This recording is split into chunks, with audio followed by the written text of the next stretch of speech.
Thief Deadly Shadows is the third game in the Thief series and the first game not to be developed by Looking Glass Studios. It was instead developed by Ion Storm, most well known for developing Daikatana and the first two Deus Ex games. Deadly Shadows is a worthy sequel to the Dark Project and the Metal Age, which received what I consider to be unfair criticism from Thief fans, and yet despite this, it is just as good a game as the other two and offers a satisfying conclusion to Garrett's tenure as a master thief. Garrett once again finds himself caught up in events out of his control as an age-old prophecy comes to pass. The cutscenes are again a mix of live action and in-game graphics mixed with hand-drawn, almost cartoonish visuals. The story focuses much more on the Keepers, the organisation that trained Garrett. I'm not going to sit around doing nothing. That's your job. The Pagans and Hammerites now taking something of a backseat. They still do feature quite prominently in the story, and eventually you can even do certain tasks to become allied with them, which is kinda cool. Missions are still about stealing as much loot as possible while completing main objectives. Difficulty modes no longer affect the amount of objectives though, more so just the amount of loot needed to finish. The biggest difference in Deadly Shadows is that instead of just going from mission to mission, you're allowed to explore the city in between. The city works as something of a hub between levels where you can visit fences to sell your loot or vendors to buy more gear. Shopping should never be a rushed experience. Vendors will also engage in idle chit-chat whilst you shop, and I think it's a neat touch how the female vendors are always hitting on Garrett. Someone told me your place is over in South Quarter, Garrett. Yeah, that's not too far from here. The city is broken up into 5 or 6 different areas, each with different vendors and fences, only buying and selling specific types of loot and gear. This can be a little bit annoying when you have to sit through 3 loading screens to get to a certain location. As usual, the City Watch are out to put Garrett behind bars, so sticking to back alleys and staying in the shadows is your best bet. If you do actually get killed in the streets, you end up arrested and taken to Pavelock Prison. No one makes it out of Pavelock Prison alive. Most of the gear from the first 2 games returns, though instead of a sword, Garrett now has a dagger, making him even more useless in combat. Rope arrows are gone and replaced with climbing gloves as well. Your 2 most used items are most likely still going to be the blackjack and the water arrow, as they should be. Hey, the torch went out! My parents had just bought a new PC when Deadly Shadows was first released, and I can still remember playing it for the first time and being absolutely blown away by the visuals. Even to this day, the way it handles light and shadow is masterful. It was released at a time when dynamic lighting was just becoming a standard thing in game engines, with games like Splinter Cell and Doom 3, and Deadly Shadows more than holds its own in this regard. It runs on a very heavily modified Unreal 2 engine, previously used in Deus Ex Invisible War, and it handles lighting in general a lot better than its predecessors. Watching a character's shadow streak across a darkly lit room as they move past a light source is still a sight to behold. Moonlight seeps through stained glass windows and candles flicker dimly, and it's just gorgeous to look at. Eric Brocious also returns one last time to recreate the haunting, iconic soundscape that the series is known for, and he accomplishes this and more for the most part. All of these audio and visual elements combine in what may be one of the most frightening missions in the game series, the Shalebridge Cradle. 'Twas in my boyhood, in the orphanage known as the Shalebridge Cradle, that I spied her. Taking place in an abandoned asylum/orphanage, it's the centerpiece for the game's story, and is arguably one of the scariest levels ever made. The introductory cutscene is extremely well written and sets things up perfectly.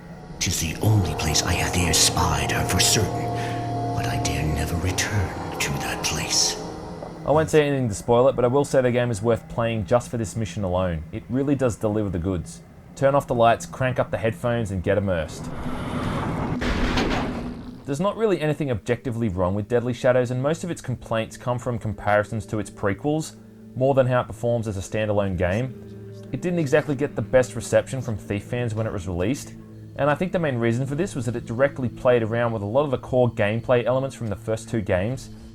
A lot of people refer to it as being consoleized, aka dumbed down for the console audience.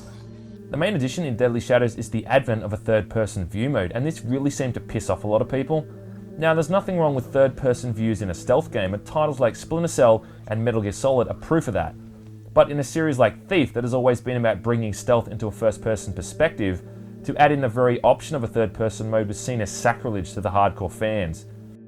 At the risk of coming across like a total idiot, I have to say that I don't mind it. I mean, switching between first and third-person mode is seamless. And there's a lot of times where third-person mode is a real godsend, particularly when you have to see around long corridors or walkways to see if the coast is clear. and it's not like they force you to use it anyway.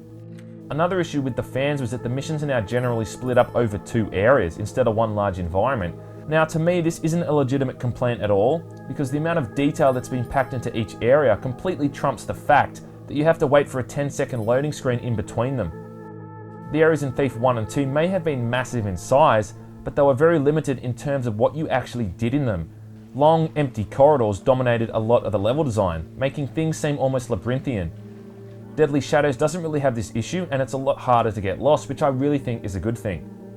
I will agree that there are some legitimate complaints, and it's some goddamn bullshit that Garrett can't swim anymore, but most of these critics are really only looking at the negative points without looking at the improvements. I mean, things like being able to attach yourself to a wall in a narrow corridor is an absolute lifesaver at times. But holy hell, stop the presses, they removed fucking rope arrows, what a bunch of bastards. Also, most if not all the crashes or errors caused by modern drivers can be fixed with easily downloadable fan-made patches. Oh well, as the old saying goes, you can't please all of the people all of the time, right? You must be awfully strong. My only real main issues with this game is that I find it a little bit too easy. It's quite easy to be stocked up on water arrows, flash bombs and gas arrows even early on in the game. By the time I'm up to the Shellbridge Cradle, for instance, I've got enough items to take on an entire zombie apocalypse. Though this might be because I've finished the game so many times and I don't think a first-time player would probably have this problem. But it is a far cry from how you'd have to ration your items between missions in Thief 1 and 2. Despite its lukewarm reaction, which as I said seems to have come more from gamers than actual critics, Deadly Shadows is still a fantastic title, and I dare say it's my favourite game in the series. Yeah, I said it. So what? It's definitely worth checking out if you can overlook a few trivial issues here and there. So lastly, looking ahead to the future and the new Thief game due out in 2014. Thief 4, or just Thief as they're calling it, is a reboot being developed by Eidos Montreal, the same guys responsible for Deus Ex Human Revolution. But where Deus Ex Human Revolution at least looked a little bit like it had some semblance of the series, Thief 4 really just looks like a vessel for making more money, and seems to be made by people who have no knowledge or even interest in the series that they're rebooting. We're going to let you know that, yes, you're about to be detected. It seems to be more of a game for the newcomers rather than a game for the veteran Thief fans, which is what I think it really should be. I'm not saying they should be bending over backwards for fans of the old games, but to blatantly move away from everything the series is known for is just a flat-out dick move. And if you focus, keep in mind, it slow down everything. Yeah. So it gives you time to move. I think my main issue is that they got rid of Stephen Russell to do Garrett's voice. I mean, it does make sense because it's a reboot, but it's still going to be a little bit weird not hearing him. But think again. Obviously it's hard to know what the end result is going to be, but going off a lot of the gameplay videos released and taking into account all the press X to takedown and 100 XP prompts that keep popping up on the screen, it's safe to say it's going to be a lot different to what most fans are hoping for. But at least after it's released, people might stop heaping shit on Deadly Shadows.